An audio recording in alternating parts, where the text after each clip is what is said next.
If you're anything like me, you probably work from a lot of different places in your house or your studio, like the couch, or maybe you're outside at a park, but you are very rarely sitting at your desk unless you absolutely have to be, which is why I love today's sponsor so much. Today's sponsor is AstroPad. We're so thankful that they're sponsoring today's episode, and we are obsessed with the dartboard. The dartboard is this new sort of like portable desk for your iPad. And it basically means I can now work from anywhere without needing to immediately go have a chiropractor fix my back from hunching over, basically like a troll. It's a 10 out of 10 for us. The dartboard is definitely changing the way we work and how comfortable we are while we're doing it. So be sure to check one out today. Thank you so much to AstroPad for sponsoring today's episode.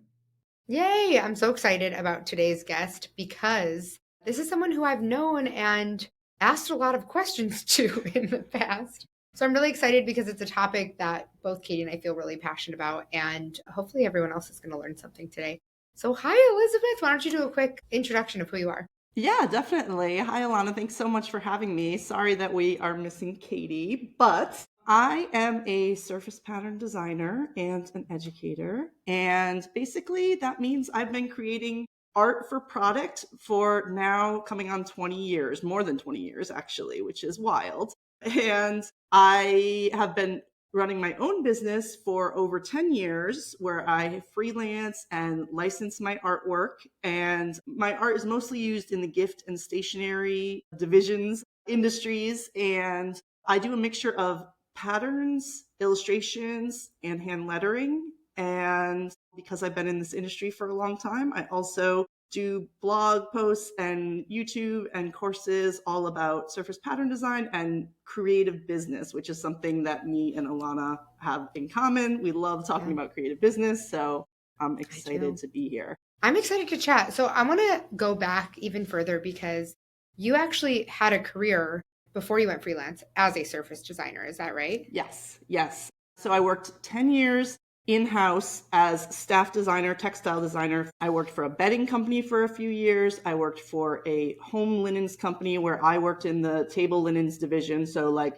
placemats and table runners and things like that. But it was a small company and they did a lot of different types of home textiles. So I also had the opportunity to do projects in other areas like bath linens and bedding and other things.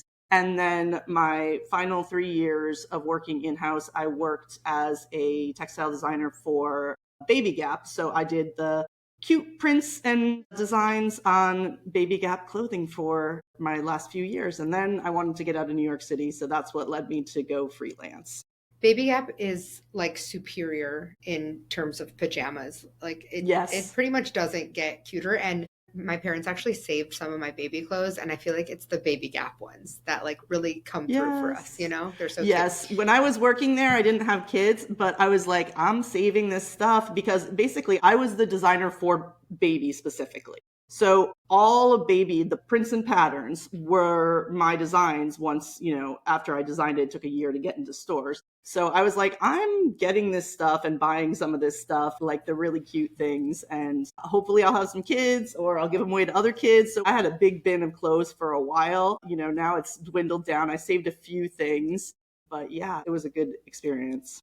Do you still save samples or like what do you do? Because I'm not a great photographer, so whenever I get a sample of anything with my artwork on it, I for a long time had been hoarding it, like, oh my God, this is so cool. And then I was like, I don't want to use it because there's something to me that like for other people, that's great. If you can wear your own designs, that's amazing. Good for you.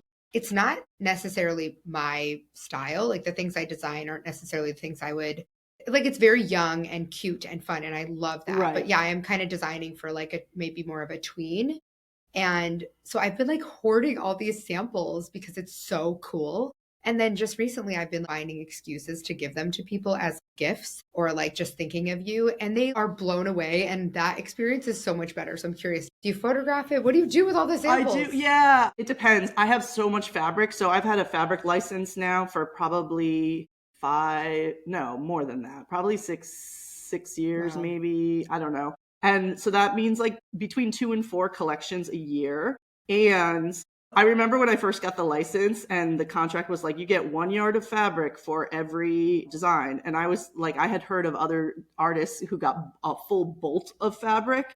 It's a lot of And fabric. it is. But I was like, what if I want to make a quilt? Now, keep in mind, I do not know how to sew. I have Right. never Yeah. made a quilt in my whole life. But I was like, but what if I, and they were like, look, we can talk about that, but let's just sign this Yeah. contract, which is fair. I feel like, Meanwhile, yeah. fast forward, I have so much fabric that, yeah, I started giving it away. And I did finally, like, after, again, so many years, I sent a lot to a woman who makes really cool.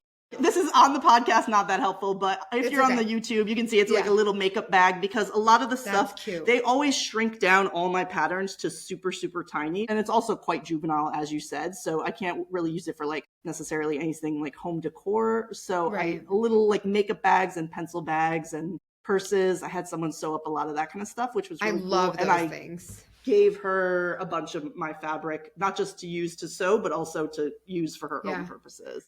I feel like, so I haven't done fabric yet, and it's something I would like to do, but actually, Katie and I have talked about this before. Like in the last year, I have not really made new art because we've been busy with other things, writing our Yeah, you book. guys are really And busy. so, or it just hasn't been a priority, which I feel so bad. I hope our agent isn't listening to this, but if she is, hi, love you. Me and Ilana share an agent. Yes, she's really great. So I feel bad though that I haven't made enough work, but priorities shift. And I've never done fabric, but when I see other people who can sew, I am always like, that is the craft that I wish. I mean, there's a lot of crafts that I wish I had like nailed. I did a cookie decorating class this weekend for Oh my fun. gosh, I've been thinking about that one too. Oh, How it hard was is it? Is it so really cool. hard? I mean, I was like, I'm going to be pretty good at this. Like, I'm a letterer. Oh, Yeah. God. I was humbled. But it was cool, like to just learn the process. And what I really liked about this class in particular was we didn't have to come up with our own design. Like she was like, now take the Yes. pink. And then she gave us doubles of everything so that we could then try, once we got the technique down, we could then try being creative. But the first time going about it was like, clearly you don't know what you're doing. So the only thing you have to worry about is the technique. And that was really great. Props to her for the workshop. Her name is Batter Fingers Bakery on Instagram. And it was great. It was so much fun. We did it as like a Galentine's Day party. Anyway, I love that and that. sewing. Sewing is the thing that I'm like, how cool that someone is like, I really want this purse or this dress and it's $300. So I'm just going to make it. What? I know. That's I so know. cool. Anyway, that's so unrelated, but I just had to put it out there in case anyone in here is a seamstress or whatever. It's truly a talent. It really is. Okay, so one of the things I remember I used to, like before I knew you personally, I had subscribed to like your trend forecasting newsletter, and you just have so much experience in the field. And I actually think most people who get into surface design get into it because of like a rare opportunity or because they know it's passive income stream. And I think it's very few people that have actually like had a career in it before working for themselves. Do you find that as well?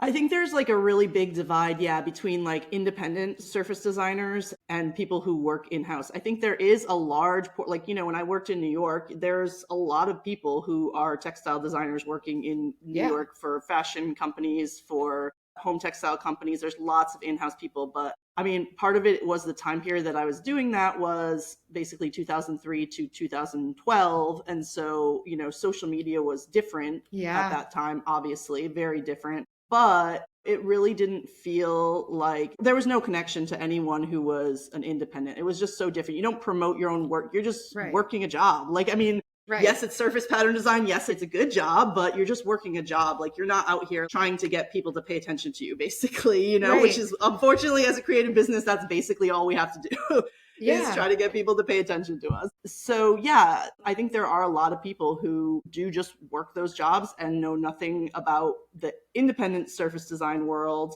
and vice versa. I think there's a really big disconnect, Yeah. which is why I like to sort of, even though it's been a long time since I've been working in-house, I do feel, I still have that experience. And that was such a great experience that to build up for what I do now, that it's good to sort of have both sides of that. I think it also like it's really natural for people who do a craft and get really good at it to then teach it. But I Mm-hmm. think because you've been doing it for long enough that you have that experience in house, you really had a good understanding of what the industry looks like, which in Katie and my experience, because we're pretty much specifically talking to lettering artists or people who want to design for greeting cards. Not a huge portion of our community does patterns, or they're like starting to get into patterns. And Mm-hmm. so they don't really know that much about the industry because in the graphic design world, nobody has ever mentioned surface design or art licensing. Like, I think when most people think of it from our perspective, they're thinking of like, you mean like a font license, or you mean when you want to license Mickey Mouse's face for Mm-hmm. something? And Big so brand I licensing, yeah. think that's also what sets you apart and what makes you a natural teacher is that you have the literally inside scoop and Mm. understand like what it's like to design for the mass market. Did you ever think you would start teaching that, or did it just kind of come naturally when people saw you were doing it for yourself and they had questions? Yeah, I that's a good question. Yeah, it was sort of destined to happen. At some point it was going to come out because I like to talk and I like to share my experiences, and I know that yeah, there is a big gap between the what people who work in-house and people who learn fully from online learning know about the industry. And so that was always going to happen, but I mean, I did consciously, like my very first course, which is now retired, was called Print and Pattern for Profit, but it was basically about getting into surface pattern design through design studios. So it was basically about design studios. And this was this topic that I decided to explore because I had never heard anyone talk about it on the Mm-hmm. independent side. And I knew that classes were, this was like in 2016, but I was like, people are starting to make classes. I feel like classes are a thing. So it was definitely Yeah. a strategic decision. And I was kind of waiting on hitting on the right topic. I was like, I should make a class. It seems like classes are a thing. It took me a couple months, and then I was like, this is a topic that people need to know about, and this is a Yeah. topic that I really want to teach. And then, but once I did that, it wasn't like, oh, it's instant success and this is the way to go. It was just like, yeah, now I do want to share things on, like at the time, Periscope and some of these Yeah. older social media things. Is like, yeah, Yeah. I'm going to share some tips on Periscope. I'm going to give you some hints on Instagram, like whatever. Just Yeah. now I have a YouTube channel that I like regularly upload to, but back in the day it was just like, oh, I just have something I want to talk about specifically, like how you can do this one thing. And those were the type of videos I would upload just like on occasion. So it was all going Right. to come out eventually. Yeah, I feel like over the years, you've been consistent in the fact that you've put out content. Like, it doesn't really matter if it was like your newsletter or a course or this or that. Like, I always knew I could come to you wherever you were and see the same type of content. It's always been about the same industry. And I think it's also interesting that we came to this, like, I think we've talked about this before, but basically, you reach a point when you're an educator where either your education takes up a really large chunk and is like a income Yeah. stream, Hmm. and inevitably, like we were talking about this a second ago, the amount of work you're able to produce decreases. Like, you also have people on your YouTube channel that I've never heard of, which is because I think we're kind of in a parallel industry because you come more from the fabric surface design and we come more from the like licensing, which are basically the same thing. It's just more of like, I guess, application maybe would be the difference. I'll have you touch on that in a second. But I'm hearing from people whose story I haven't heard before, which is so refreshing. And I love discovering new voices and seeing their work. You've always been consistent. You've always put that out. And it's interesting to see that shift because we've done it too. Is like, sure, you want to share your knowledge. And when you become really good at your craft, the more you share your knowledge and the more people are interested in it, your craft like dwindles down a little bit. And you're like, Yeah. wait, I know we've at least felt this. It's like, wait, I haven't lettered all week. Like, can I still talk about being a successful lettering Yes. artist if I'm not actually making Yes. art? Yes. And like, yeah, of course you can. And it's a season. But yeah, I think that's really interesting is that shift. And I think you ride that wave really nicely because I'm always seeing new work that you're doing, or maybe it's really old work that you're resurfacing, but then you're still able to like talk about that process and how you can use it to educate people. Yeah, it is. It's really difficult to balance two income streams, three income streams, and give justice to all of them. You really honestly can't do it at the same time perfectly. Like it's always going to be a bit of a seesaw. And certainly education it will just gobble your time. And like it's difficult to balance things. And that's why, when people are like, oh, looking all around at all the potential income streams in an industry as an artist, I'm like, yeah, yes, if you look at any successful artist who's telling their story 5, 10 years down the road, yes, they have multiple income streams. But if you're brand new and you just learned how to letter something, figuring out layouts, illustrate something, put something into repeat, whatever it is, if you're just learning that, like, don't try to start 3 income streams at once. That's not going to be successful. Don't try to make a Skillshare course about how you just learned Procreate, but also try to find art directors and also try to get your Spoonflower shop off the ground. You can't start 3 businesses. It's hard for people who are good at one business to then get into the second business, second income stream, etc. So, when you're new to it all, don't try to do all of that. Yeah, that's like literally a one-way ticket to burnout. And we have definitely been there. 2 things you said really resonate with me. One is like the idea that, if you have one, you can't just like, it's hard to start just another one from the ground up. And so Katie and I always talk about this concept, which like, we didn't invent this concept, obviously, but double dipping. It's like, you can easily have a Spoonflower shop if you are also in the surface pattern design world.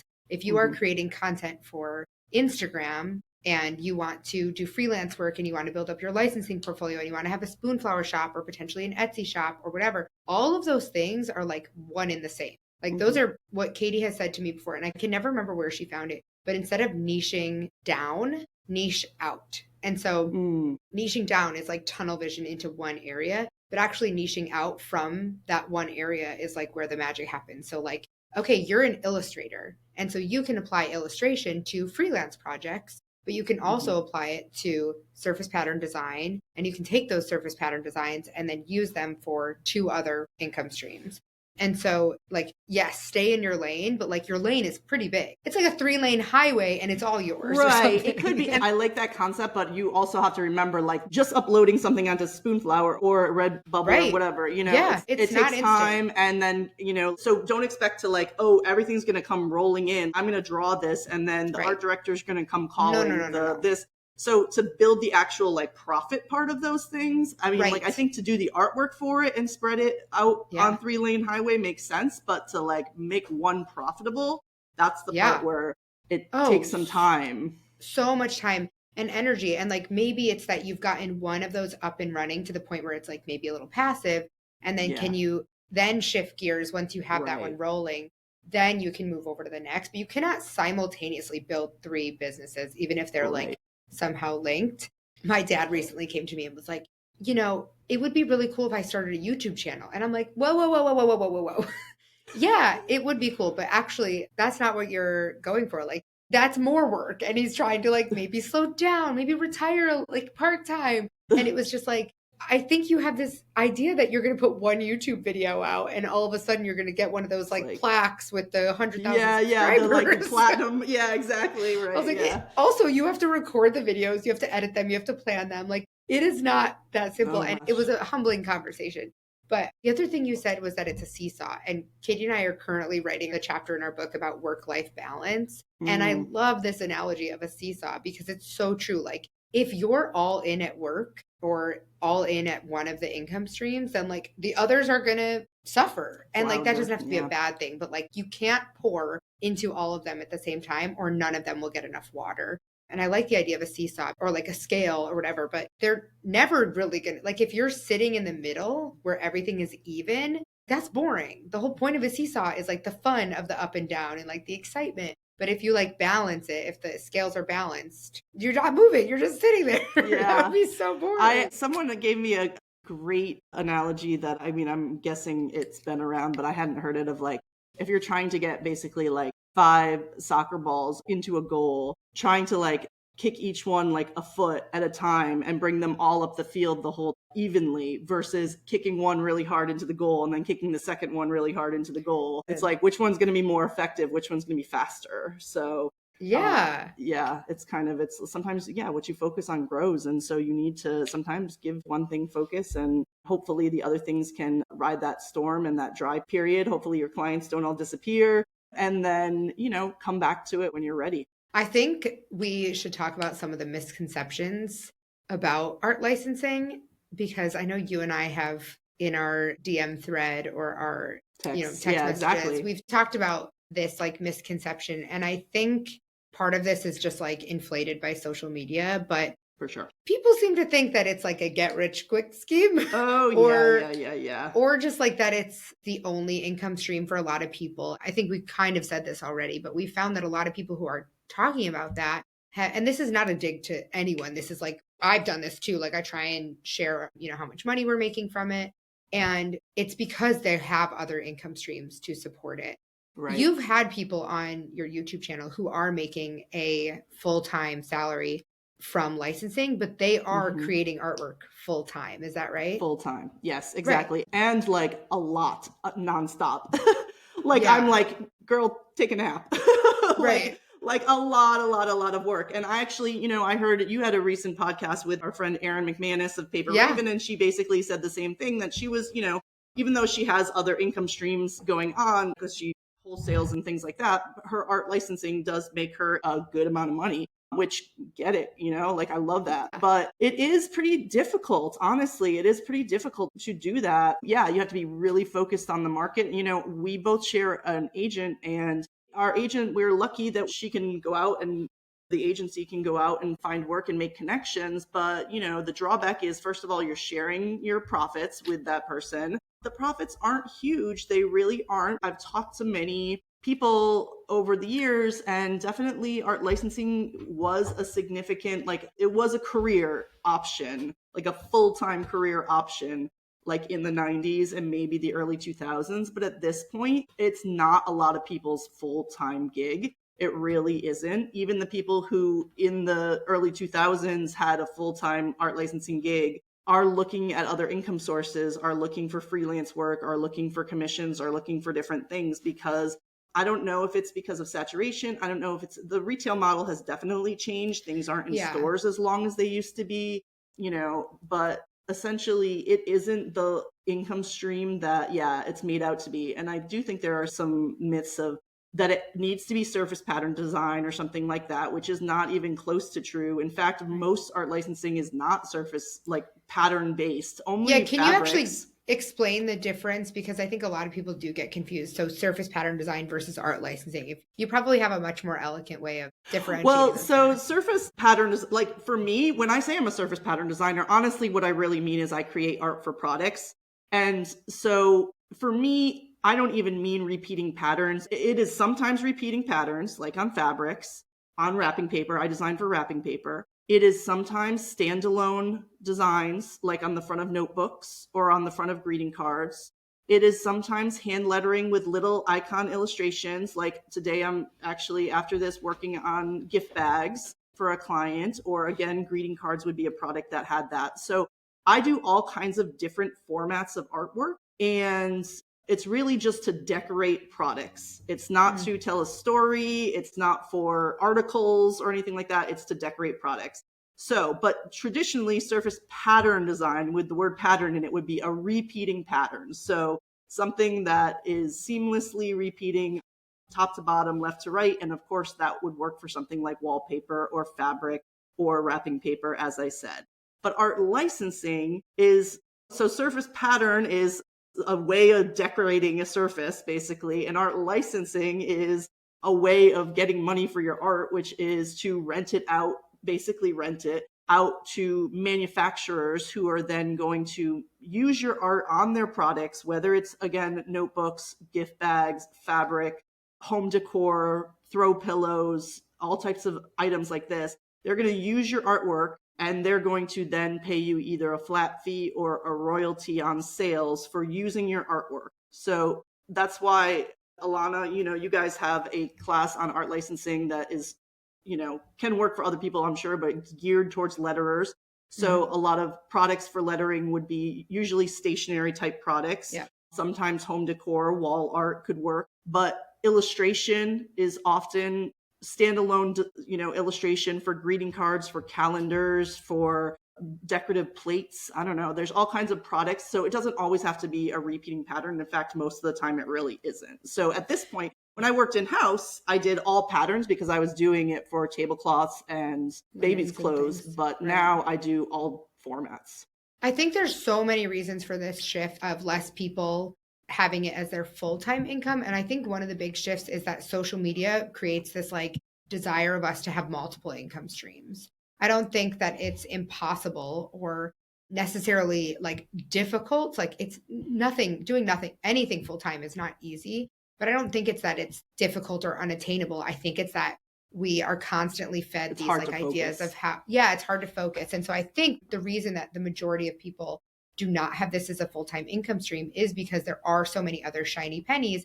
And like we said, people are like grabbing for the red bubble site and the spoonflower and then this and then that. And then they're spread too thin and not putting enough energy. And the people that we do know who are making art full time either have found that kind of seesaw of like where they're putting their eggs in which baskets. They've found like the balance, or they are fully immersed and saying, I am only creating art. I don't want to have a business. I just want to make art. I want to crank out as much art as possible. And And like, they are honestly, patient. yeah, right. That's the Because it thing. is That's the a thing. long game. It takes a really, really long time. And that's the thing. That's where I veered. Like I was building a freelance career and a licensing career at the same time. And so when I didn't have freelance clients, I would work on my licensing portfolio. And the idea was that I was going to have this 50-50 business that was going to Mm. be so wonderful. But after 3-4 years of building my licensing portfolio, the income was still such a small percentage of what my total income was. Even though I didn't have a full freelance roster, it wasn't like I was working 40 hours a week freelancing, but freelance was just bringing in so much more money that I started to take over. I started to have more freelance clients, and it's like, well, this is paying more bills, so I can't be like cutting off freelance work to spend more time on something that's bringing in, $5,000 a year. So the patience. Maybe if I had kept at it and was like, no, I don't care, I'm going to do Right. licensing, then maybe if I kept at it and was like kept working at it for another 5 years, maybe I would be in a much different place. But it's hard to stick on something for 4 or 5 years and not see like a major growth Yeah. happen. Yeah. And the thing with licensing is that the timeline of getting paid also adds to that because you make the product, then you have to license it, then you have to wait for it to hit shelves, then you have to wait for the quarter royalty checks to come in. Like it's a long game. And so Mm, if you're not patient with it to begin with, and then you give up after, we see so many people giving up also before they've made enough work. And mm, something that our agent said to me, like, because we interviewed her and we said, like, what's your advice for people? Because so many people just say, well, I want to get an agent. And she said, yeah. before you look for an agent, you should secure like 3 licensing gigs on your own so that you Mm, actually understand how it works and why an agent may be beneficial to you.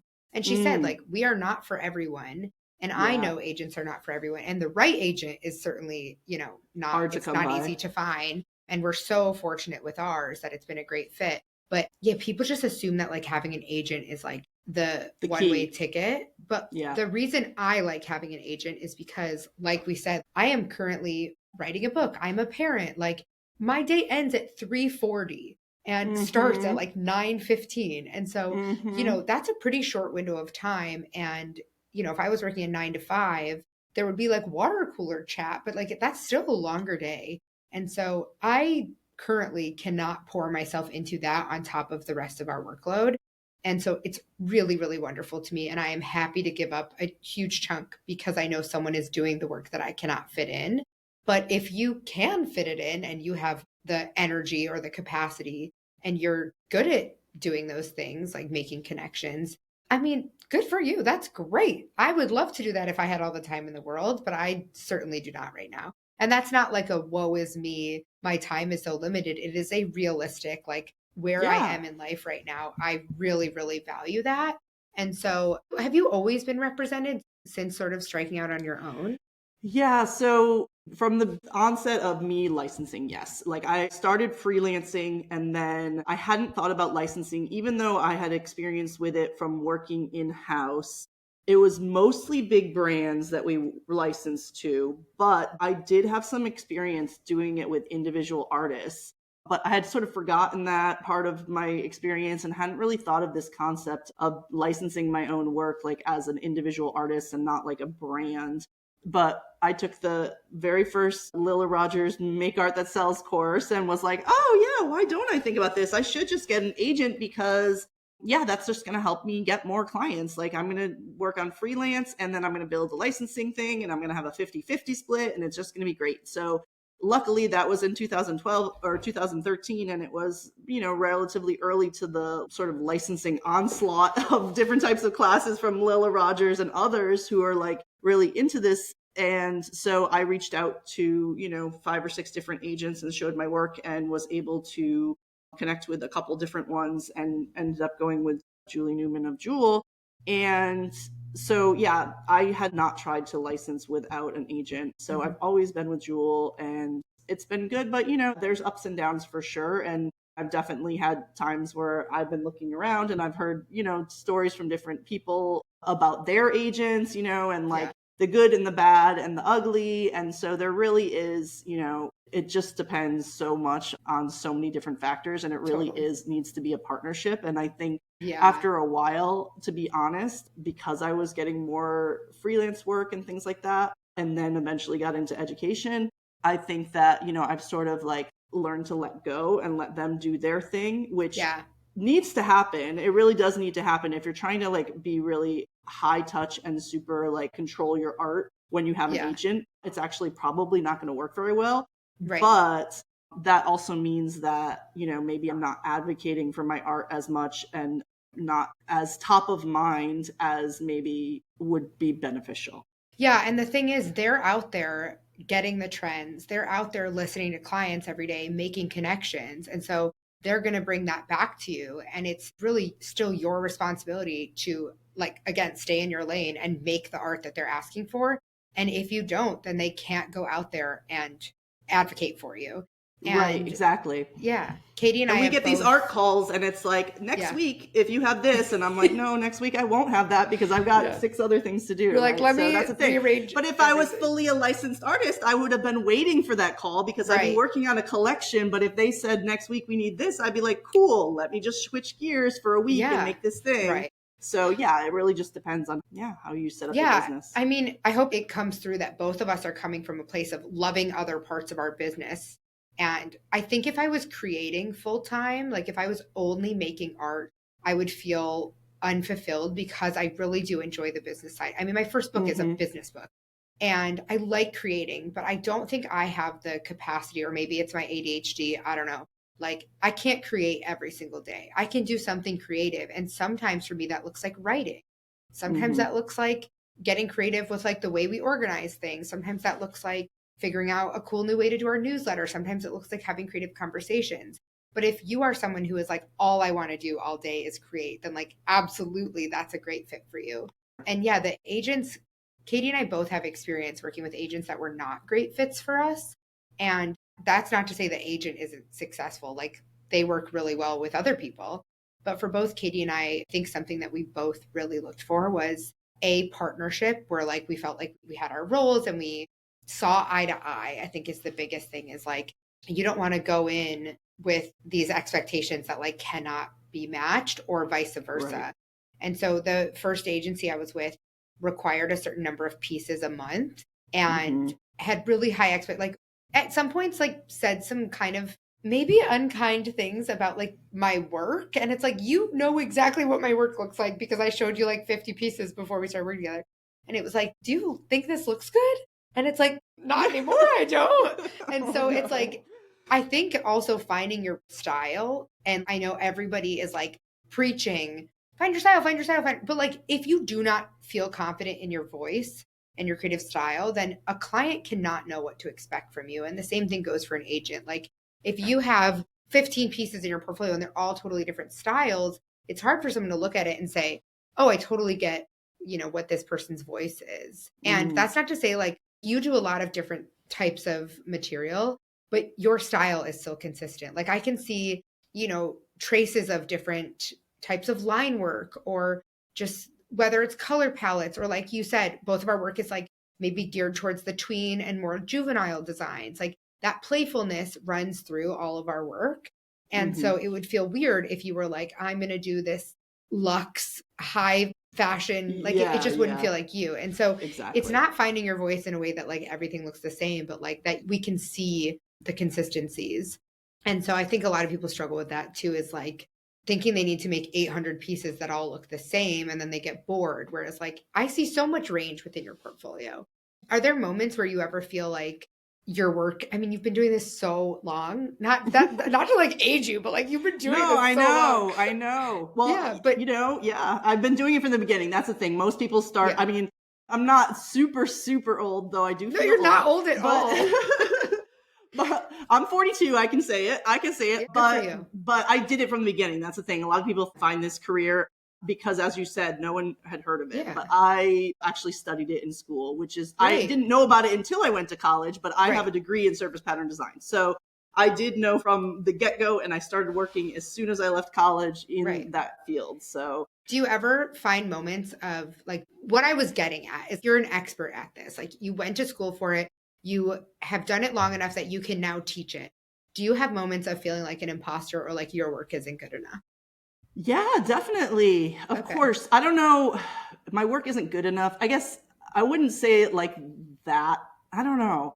Yeah, how tell me how you would say Yeah, it no, I'm because thinking about it. I'm thinking about it. yeah. Well, I don't know if I would put it. Do I ever feel not good enough? Yes, Okay. that is true. Do I think my work is not good enough? I don't really see it like that because, as I even tell students, it's like it really doesn't matter if your work is good. Like the things that we see in stores, right? Some of it's like, oh my God, that's the most beautiful thing that ever happened. And some of it's like, ew, why did they? Okay. There is just that part doesn't matter. So, like, quote unquote good is just subjective. Like I gravitate towards certain things, and yes, even within like the type of style that I like, oh yeah, I definitely see other artists doing things that are in my wheelhouse, and I'm like, oh my God, they did that so well. I wish I could do it like that. For sure, for sure.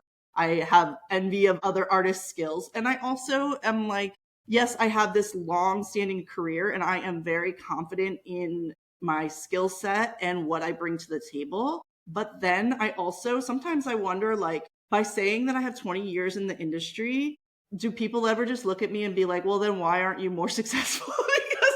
Okay. Because Yep. I sell, like, I'll share my income. It's not that exciting. It's not like I'm happy with where I am, but I'm not like this rocket into the sky. Like, I don't make a ton of money on courses. I don't make a ton of money on my art. I don't make hardly any money on my art licensing. So it's like, it's all relative. I make a living. I'm happy with my living. Like, I live a comfortable life. I have flexibility, but I'm not one of those people who are like, oh yeah, I made $500,000 last year. So Yeah, also they're not sharing how much they had in expenses. I just want to right. point True, that true, out. Like true, they're true, true. literally not sharing their expenses. I just want to like eat up everything you just said. That was so well put because you're right. Some of the artwork you see on stores is Mm-hmm. I'm so sorry to whoever created it, but like it's not good. So Mm-hmm. there Mm-hmm. is room for people who like have a different skill set. And I love the confidence and like the attitude because so many people get stuck in this place of thinking they are not good enough. They are not experienced I enough. know. They just like someone else is better. And I do this. Like Katie and I have both fallen down this trap. Like it is a easy trap to fall down when you are constantly inundated with other people in your field. And like social Mm. media is awful. I mean, we don't have to like get into that. It's really tough to navigate. But it And is, I, yeah. yeah, it's, and I don't, do you think this is like a grown mindset that you have where you're like, yeah, I really appreciate that other people are doing that. That'd be cool if I had thought to do it that way or something. But do you think that confidence and that, like, I don't know, that mindset has always been a part of who you are? Or do you think it comes from your working in the field beforehand? A little bit of both for sure. So I talk about confidence a lot on my like blog and YouTube and stuff. And I feel like it's one of the three parts of having a creative business, right? Yeah. And the confidence, the art, obviously, and then the marketing or getting yourself out there, like the business side of it. But confidence is such a huge part of what makes a successful business because it gives you the ability to keep going when you get knocked down or when things don't go to plan. And I definitely think that I have always had, since I started my business, I always had confidence. And yes, I think a lot of that did come from having 10 years experience working in-house. So I came into freelancing thinking it was really going to be easy to find clients and to build a business. I just was like, okay, I just finished working for a very well-known brand. My resume is on point. I've done this for 10 years. All I need to do instead of working for one client, AKA having a job, I'm going to find 3 freelance clients and like I'll be good. And I thought it was going to be super easy. I was wrong. It wasn't super easy, but when I realized, oh, this is way harder than I thought it was going to be, or this isn't, moving as quickly as I thought it would be, as far as me connecting with clients and whatever. I never had like, oh, it's not my work, or like, it's my work. My work isn't good enough, because I knew, look, my work was in every mall in America for 3 years straight. So my work was good enough. Babies are adorable in my work. Don't tell me about my work. Right. So it You was have just proof. like, yeah. So I was just like, I need to just figure out the business side of it, the connection side of it, the whatever else. So I never had to really worry about, and also another thing is I had been in all these meetings where good work gets pushed to the side. Like I had already totally gotten the thick skin of, it's not personal, it's just business. So that is so true. Like sometimes just good work is just not right for that project. Like you're like, it's beautiful. It makes no sense for this product or this project. Exactly. Whatever.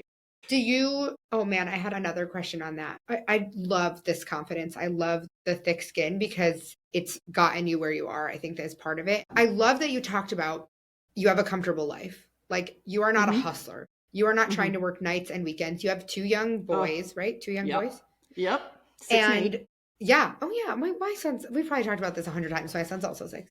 And I think that for Katie and I, we both wanted to build a business that, like when I first started, I was like, I'm a hustler baby. Like I have got to take every job. I was young. I wasn't even, I think I was engaged, not married. I was working every night, every weekend. I was like girl bossing, too close to the sun. I like believed that every opportunity I had to say yes to, which led me to so many places I didn't want to be, like taking on learning coding and like working. Literally, I was like attached to my computer.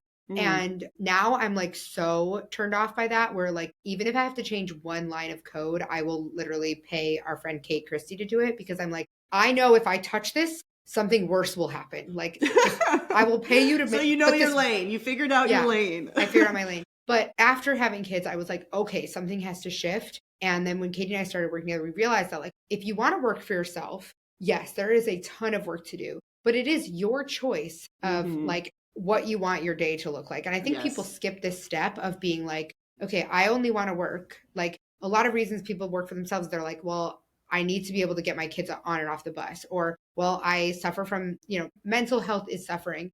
I really want to be able to be flexible. So it's like, you need to build a workflow that allows you to be creative on the days where you feel well enough to be creative. Thankfully for both Katie and I, the business side of things, like for me, I feel like it came naturally because I grew up with entrepreneurial parents. But for Katie, she's so meticulous that she just like did all the research and was like, I will figure this out, and had like a full on book of her business plan.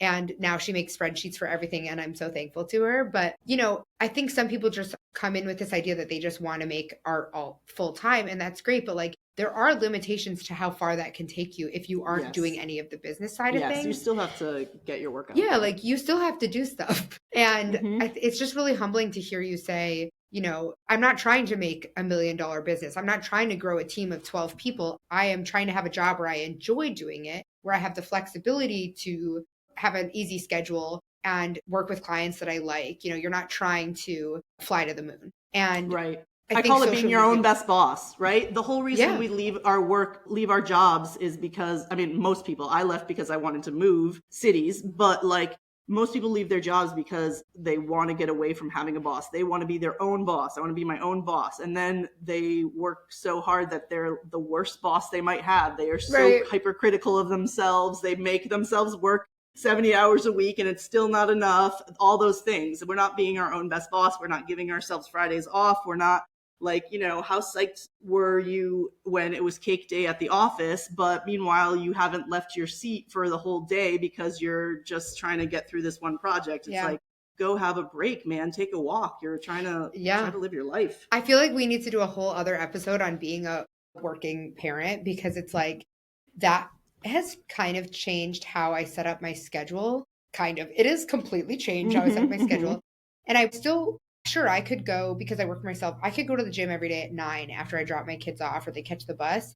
But I wake up at the ass crack of dawn, before dawn, and I go to the gym because I want to get in. Like I'm excited to get to my desk because I know it is a short time. And I'm excited to do the work, and I'm excited to put in the time. And I feel better when I start my day doing that. But I also, like, I used to feel so much guilt by like taking so when I worked full time, I would take my lunch break to like work out, have lunch with my coworkers, run an errand, because we were like, it was very close to a lot of commercial or retail traffic. And I would like live it up. I mean, I would come in late. I mean, I would get my work done, but like it was very flexible and I did not. I took advantage of that for Mhm. sure. And it's making me sound like I was a horrible employee, but I did do my job. And it was just the culture. It was on a university, so there was like a lot of movement. People were coming and going. And now or up until recently, I like felt so much guilt about like scheduling anything during the workday. I was like, no, I'm at work. Now I'm like, this is my day. If Mhm. I need to schedule in an hour to go walk around the block or like walk my dog or I need to go change the laundry, like that's literally why I started working for myself is to have that Exactly. You flexibility. have to So be your own best yeah, boss. Yeah. exactly. I love that idea of being your own best boss. Okay. So I know you teach a lot and you have really great education for people to free education as well on your YouTube channel. Can you talk a little bit about your course and the upcoming enrollment period? Yes. So since 2020, as I mentioned, I did start with a few courses before 2020, but my biggest course, my longest course, my most robust course is called Start Your Surface Pattern Business. And again, when I say surface pattern, I'm really talking about art for product. It does not have to be patterns. It can be lettering. It can be illustrations, anything that you want to get on a product.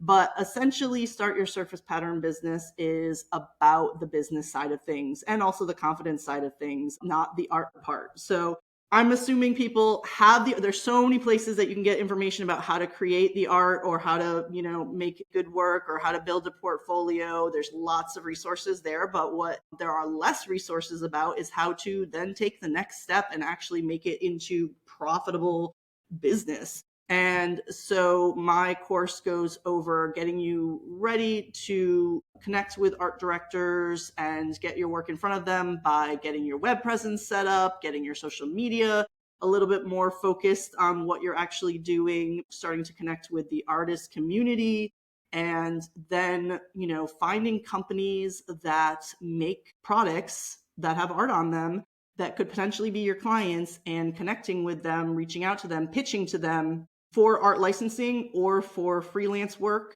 And so I've had this course since 2020, but for 2024, I closed it down on 2023, end of 2023, and I'm doing a full revamp of it. I'm like, if I was making this course again from scratch now, what would I put in it? And so it is, obviously there's a lot of content that is the same, but there is some new parts, including, a lot of mindset stuff, because I've just seen so many students who are struggling with that part of it, not thinking they're ready to send their work to an art director because they feel like it's not good enough and all those things, or not having the motivation to keep going because they have hit a roadblock or whatever. So I address all those kind of topics. I also talk about different income streams besides just licensing and freelance. And so that is coming back. I'm so excited to be launching it again in 2024 as a brand new revamped course. And enrollment is April 3rd through 12th. So I'm really excited Amazing. to dive into that again this year. I love that. I love that you're teaching these things and I love the confidence piece because that often goes neglected and I feel like that alone has so much value to add. And just being able to get your work in front of someone like you who has that experience, I think is really important for people to be able to like just hear from someone who literally has been, like you said, in the boardrooms talking about Mm-hmm. this type of art. What are people looking for? Literally, what is Baby Gap looking for? I know that was years ago, but you can understand where art buyers are coming from. And that can be a really tough concept for people to grasp. I know like designing for the mass market is different than what we're doing in the freelance world. And so having that expertise is really important. Can you once again say what it's called and where people can find out about it? Sure. It's called Start Your Surface Pattern Business. And if you go to elizabethsilver.com/start, you can learn more about it. April 3rd Amazing. through 12th is the enrollment for this spring. Amazing. And then what if people want to connect with you on YouTube or Instagram? Where do they find you? Yeah, so Instagram, I'm at esilverdesign, and YouTube, it's Elizabeth Silver. So I think it's youtube.com/Elizabeth Silver, but Who they keep knows? changing how that works. So just search Elizabeth I Silver. know. I That's a good point. I feel like It used ours to be is, like dash C dash Elizabeth Silver, but now I think they have like an at sign happening. I don't know. I don't Elizabeth know. Silver, you're gonna I find feel me. I'm like out there. people will find it. People will Yeah, find you're it gonna anyway. find it. You're gonna Awesome. find it. It's not that bad. That's that's great. Best of luck with the upcoming launch. We'll have to have you back and we'll talk more about confidence and being a parent as a small business owner. I think that's a Yeah, topic for we could sure. really Well, dive I'll into. always love to see you, Ilana. Thank you so much for having me. Awesome. All good things.